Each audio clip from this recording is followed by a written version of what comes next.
constants in the Scribblenauts series has been that the portable versions aren't as good as the console versions. And it's not like they're bad, they're just better on consoles.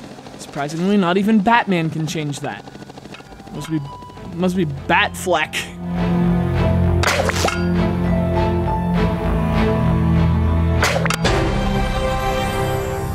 So, less than a year after the fantastic Scribblenauts Unlimited, we get Scribblenauts Unmasked.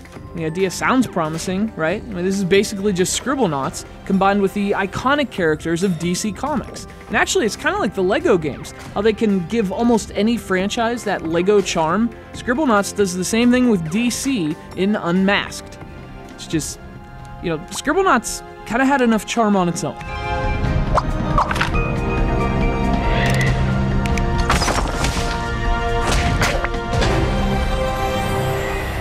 Now, I'm not saying this is a bad idea, but isn't there something a little contradictory about this? About putting the restriction of one particular franchise on a game that's about not having restrictions?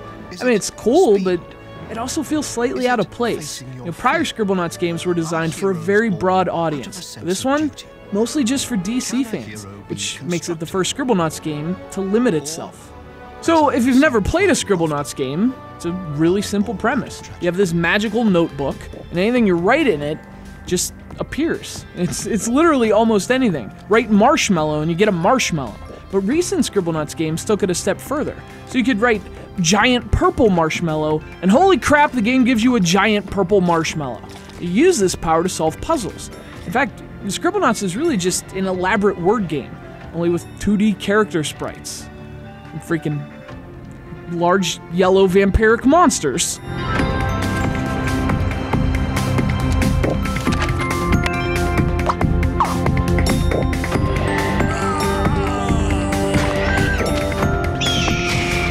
And once again, that liberating, addictive, interactive thesaurus gameplay is the foundation of Scribblenauts Unmasked. But again, this is also the first Scribblenauts game to limit itself and its audience. See, the draw here is the concept. It's only an awesome idea if you know the characters.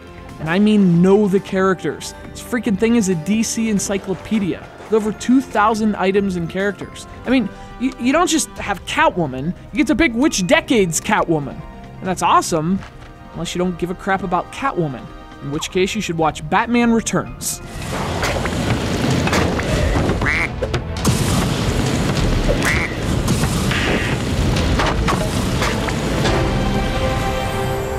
You know, it's weird, but the game also seems a little more vague and unclear than prior versions. Like, I was stuck way more in this game than prior Scribblenauts titles. So the puzzles feel a bit more obtuse than they did in Unlimited, for example.